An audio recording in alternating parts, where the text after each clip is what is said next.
So we come up with 121.75. So he gets a third of the region.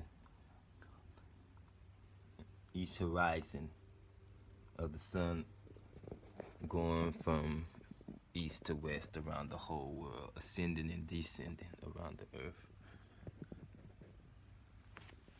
Each pyramid, the solar temples, govern the third. And the pyramids of Giza in Africa right there.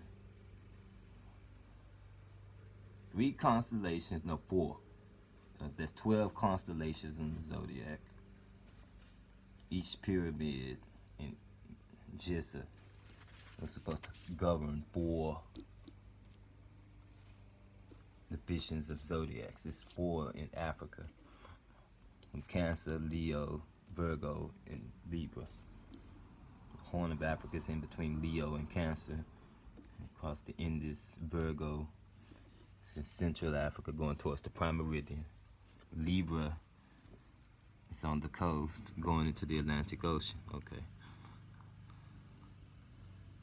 In between 4. So 1 pyramid is west, 1 is the central regions. It's like it's in the 1 is the east, just like the biblical 3 sons of Noah, right? Now Herodotus say the 3 pyramid builders were brothers.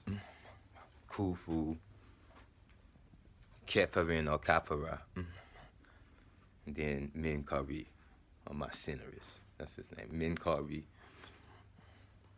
They were brothers. It's like the biblical story. And then there's on there 3 carrying these solar boats that they use to go all over the Amduat, all the way on the world. And then known provinces where they have people of the empire all over the 12 regions of the zodiac around the earth. So Amduat, Duati, on both sides of the world, we rule from Kemet. So the solar deities, the solar gods, the black people, from Ethiopia to Jamaica, right? So who were already here when Christopher Columbus discovered America, right? Teotihuacan. That was our central government building in Mexico City. Where is it at? The city of the gods, where men become gods. The most important and largest city of pre-Columbian central Mexico. Before Christopher Columbus got here, Teotihuacan was the largest and most important place. And then they were building Cholula right on the side of it before the Spanish conquest. Okay.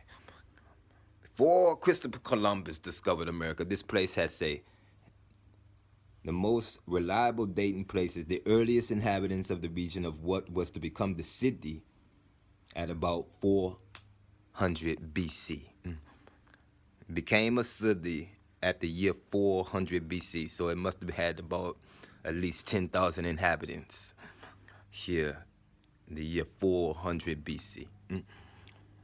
Its formal planning as a metropolis, however, dates to about the beginning of the Christian era. So before Christ, okay. People had long already been with a government with the greatest pyramid in Mesoamerica right there. So since 400 BC, people were here. The Egyptian Empire from Kemet. That's what it's trying to say to you. Its formal planning as a metropolis to the beginning of the Christian era. The origin and language of Teotihuacanos is yet unknown, but I do know something about that. I said they were the Phoenicians, the Hebrews who come out of the land of Egypt with Moses. From Moses, Tutmos to Shishak. Or Shoshenq in the Bible. Then to the time of Necho the Great, second. And then these people who are here from Necho to All of these are biblical pharaohs mentioned in the Bible. The last of them was Nectanebo II, who the Ethiopians say is the biological father of Alexander the Great. Alexander III the Great, beginning of the Greek period. Blacks in the mixture with the Greeks. So that's what we were going to talk about today. The hammer and gold process. And the Bible, it mentions these places where this has begun to take place.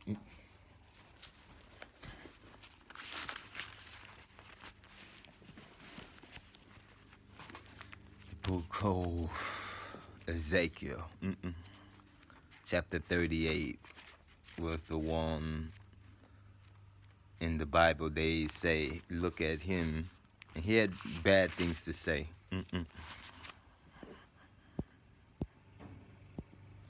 In the times about the suffrage of his people and bondage, but he really cursed out everybody. I mean, and it gave an omen to everyone. Well, this is what it says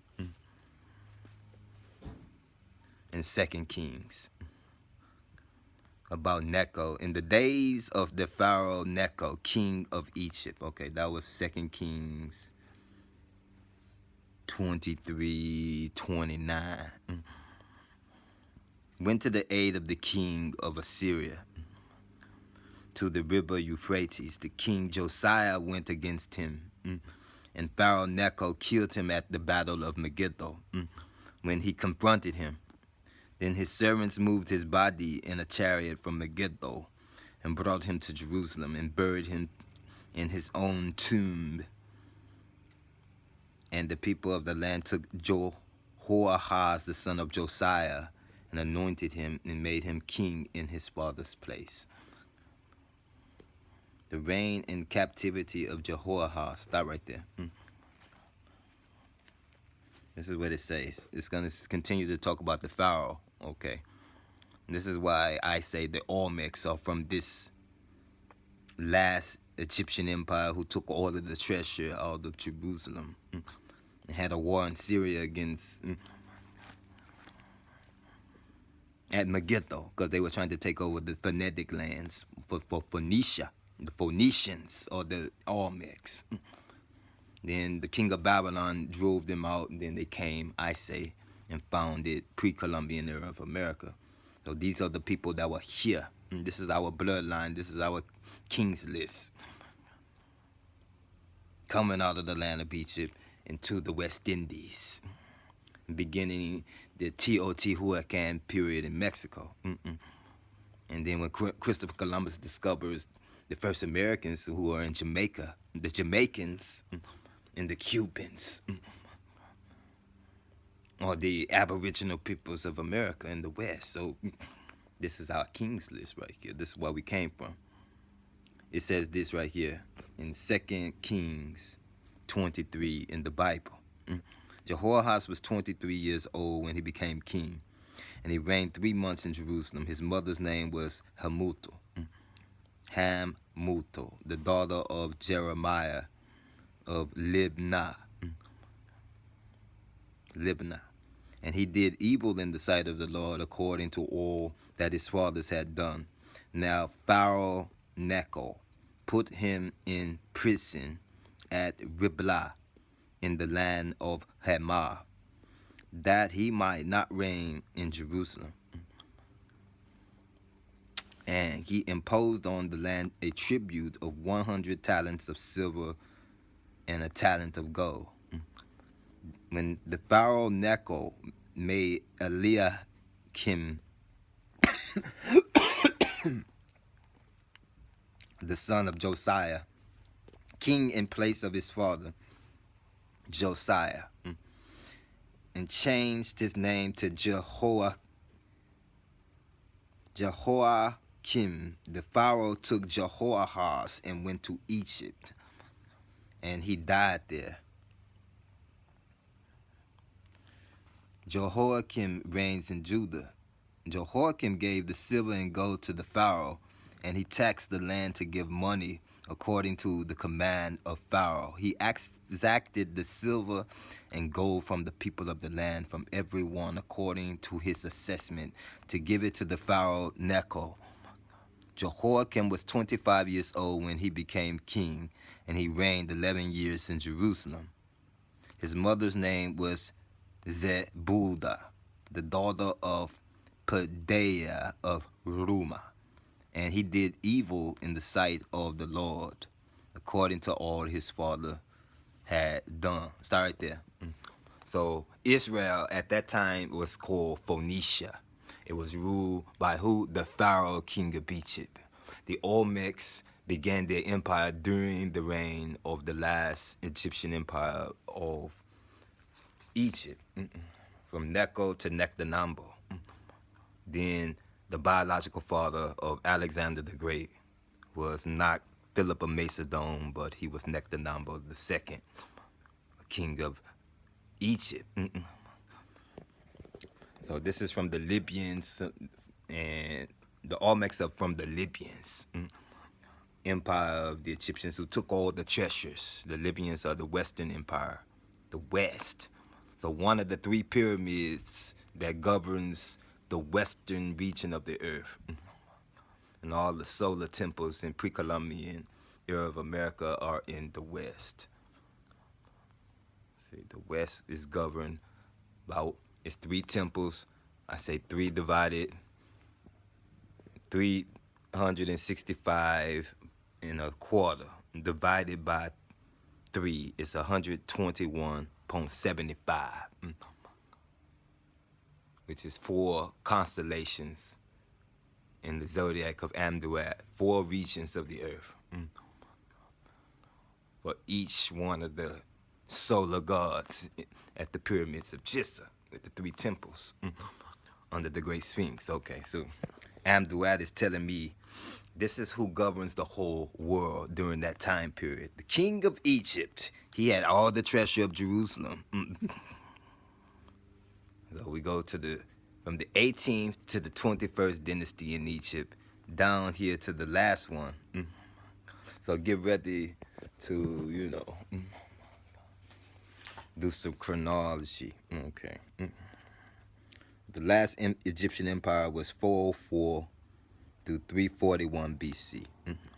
The 18th dynasty was, they say, 1554 through 1304 BC. So from 1554 to the year 341 BC. We got to do the math again. Give me the number. 1554 minus